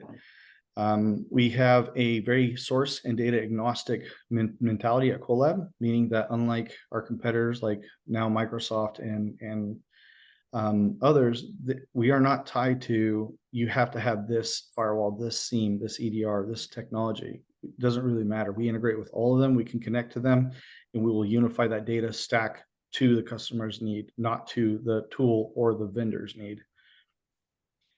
Go-to-market strategy is kind of robust, but we have internal sales. We're partnered with Carahsoft, and then also on the DoD side, we have Alaska Native, which is Quanbear. That's another partner of ours. We're doing contract pursuit with. And then we have 3 levels of relationship with Dell Technologies as MSA. And then I mentioned FortZero. And then finally, the OEM sales contract is a big pipeline of ours. And you can see the numbers that we're projecting based off of Dell's numbers they've given to us for 2024. Our ask is $1.5 million in funding. What we're seeking, we have 500 committed, 500K of that committed, but we're looking for 1.5 million, 1 million now, to secure the product dev and R&D moving forward as we get this product out there and launched for the big, for the big prime time. And with that, I believe I have hit the end of the deck. If there's any questions, I'd be very happy to take them. All right, thank you so much. So with that, we'll open the floor to questions, and we have our first one from Han. Yes, good presentation and great solution there. I really appreciate it. Just a quick question here. Have you received any funding from DoD when you start this company? And the reason I'm asking is that are you required by like ITAR compliance, any chance? And then that's first question. Second question is, what is your valuation? I know you were asking for 1.5, right? But what is your valuation there? Our valuation, yeah. Yeah, very happy to share on the valuation side. It's 15 million valuation based off of revenue. Oh, you said, I'm sorry, you're 15, you said? 1.5 million. Okay, got it. Thank you. Alrighty. And then as far as ITAR, we have zero control restraints on the ITAR side, and we specifically did that. We have clients in Europe, and we also have devs. My CTO is actually based out of Austria. We have a global footprint as far as the team goes. While we do service a lot in the federal space and the security space, I wanted to make sure that we kept it NATO friendly, if that makes sense. Right. NATO and ally friendly, in other words, right? Ally friendly, yes. Sir. Okay, yeah, I don't know what you mean. Yeah. So ally friendly, yes. Right. So are you currently active duty right now, or? No, sir. I'm a veteran. I served. You're a veteran, okay. Yeah, I served for about 12 years. But no, I'm not active duty. Right. All right. Thank you. Appreciate it. My pleasure. Great. We do have time for one more question if anybody has. Actually, I was going to mention that I hope to connect you later offline. Okay. Thank you. Yes, sir. Will do. Great.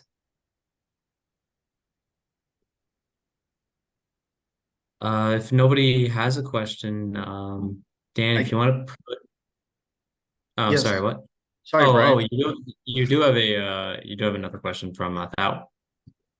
Yeah, just very quickly, I'm curious if you have any validation from the customers have tested technology, and potential market are you going after? Obviously, it's quite a crowded space, so I'm curious, how do you view competition? And you mentioned a bit of a better propositions and differentiation there, but curious from the customer feedback standpoint. Absolutely. So one of the major obvious validations that we have is the Dell Technologies. We are the single source of SOC management, data management for the Dell Fort Zero project internally, as well as an OEM partner of theirs. So customers can now buy Dell hardware with our branding on it, and Dell is actively selling it for us. That validation came through our multi-tenancy capability and then the automated reporting. Those two key factors is what, from a customer validation standpoint, Dell's like, we can't find another product on the market that can do it and do it as efficiently as you can, even though you're a really small company. I mean, we are very small, 12 people. We'll take a gamble and onboard you guys as the sole provider for that capability. Thank you. And I was going to mention too that we are located in Maryland.